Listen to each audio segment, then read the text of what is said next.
حرمین سے محبت ہے پہچان ہماری۔ السلام علیکم ورحمۃ اللہ وبرکاتہ۔ بسم اللہ الرحمن الرحیم، نحمدہ ونصلی علی رسولہ الکریم، اما بعد۔ ناظرین، آج مدینہ منورہ کا علاقہ حی العین کے اندر موجود ہوں۔ یہ وہ علاقہ ہے جہاں پہ انصار کا مشہور قبیلہ اوس آباد تھا۔ آپ جانتے ہیں کہ مدینہ منورہ میں صحابہ کے دو بڑے قبیلے تھے، اوس اور خزرج۔ تو یہ علاقہ اوس قبیلے سے تعلق رکھنے والے صحابہ کا تھا۔ پھر اوس قبیلے کی بہت ساری شاخیں تھیں، اور اس جگہ پہ جہاں آج ہم موجود ہیں، یہاں پہ اوس قبیلے کی ایک شاخ بنو امیہ بن زید، وہ یہاں پہ آباد تھے۔ بنو امیہ بن زید جو شاخ تھی اوس قبیلے کی، وہ صحابہ اکرام یہاں پہ آباد تھے، اور یہ ان کے مکانات اور ان کا علاقہ ہے۔ قریب سے بھی انشاءاللہ زیارت کرتے ہیں۔ اس کی خاص وجہ شہرت یہ ہے کہ آپ صلی اللہ علیہ وسلم ان کے علاقے میں تشریف لائے۔ یہاں کنواں تھا بئر العین یا بئر العصیرہ اس کو کہا جاتا تھا۔ آپ یہاں پہ تشریف لائے، آپ نے یہاں کا پانی استعمال فرمایا۔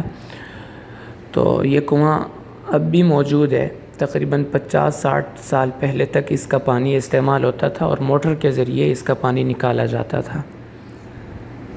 لیکن اب یہ کنواں بالکل خشک ہو گیا، لیکن اس کے آثار باقی ہیں۔ تو آپ صلی اللہ علیہ وسلم یہاں پہ تشریف لائے، اس کنویں کے پانی سے آپ نے وضو فرمایا۔ تو اس کنویں کو عصیرہ کہا جاتا تھا، بئر العصیرہ۔ جب آپ نے پانی استعمال فرمایا تو آپ نے فرمایا کہ یہ تو عصیرہ نہیں، یہ تو یسیرہ ہے، کیونکہ عصیرہ کہتے ہیں مشکل اور تنگی والی چیز کو، اور یسیرہ کہا جاتا ہے سہولت اور آسانی والی چیز کو۔ آپ صلی اللہ علیہ وسلم کی عادت مبارکہ تھی کہ آپ اس طرح کے نام تبدیل فرما دیا کرتے تھے جن کا معنی اور مفہوم اچھا نہیں بنتا۔ تو آپ نے فرمایا یہ بئر الیسیرہ ہے، تب سے اس کا نام بئر الیسیرہ مشہور ہو گیا۔ یہ کچھ مکانات ہیں یہاں پہ، یقین سے تو نہیں کہا جا سکتا یہ کب کے ہیں، لیکن طرز تعمیر سے اندازہ ہوتا ہے کہ صدیوں پرانے مکانات ہیں۔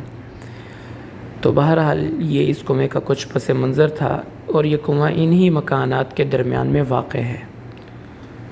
تو آپ صلی اللہ علیہ وسلم نے اس کنویں کو استعمال فرمایا، اور یہ بھی ان 7 کنووں میں سے ایک کنواں ہے جس کے اوپر مورخین کا اتفاق ہے کہ آپ صلی اللہ علیہ وسلم نے اس کنویں کا پانی استعمال فرمایا تھا۔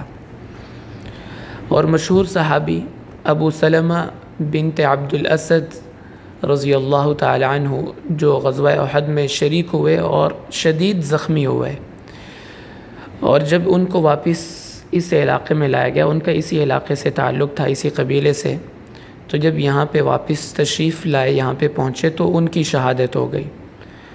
تو ان کی شہادت کے بعد پھر اسی کنویں سے ان کو غسل دیا گیا، اور اسی کنویں کے پانی سے ان کو یعنی غسل دے کے ان کی تدفین کی گئی۔ تو یہ بھی ایک وجہ شہرت ہے اس کنویں کی کہ حضرت ابو سلمہ رضی اللہ تعالی عنہ کو شہادت کے بعد اس کنویں کے پانی سے ان کا غسل دیا گیا۔ یہ علاقہ حی العین، اب بھی اس علاقے کو حی العین کہا جاتا ہے۔ عین کا معنی ہوتا ہے صوف یا اون وغیرہ کے لیے یہ لفظ استعمال ہوتا ہے، قرآن پاک میں بھی یہ لفظ استعمال ہوا۔ تو حی العین میں اگر آپ داخل ہوں تو شارع امیر عبد المحسن بن عبد، تو روڈ کے بالکل کنارے آپ کو سامنے یہ پورا علاقہ نظر آئے گا۔ اللہ تعالی ہمیں صحابہ اکرام کی سچی محبت اور عقیدت اور ان کی کامل اتباع نصیب فرمائے۔ السلام علیکم ورحمۃ اللہ وبرکاتہ۔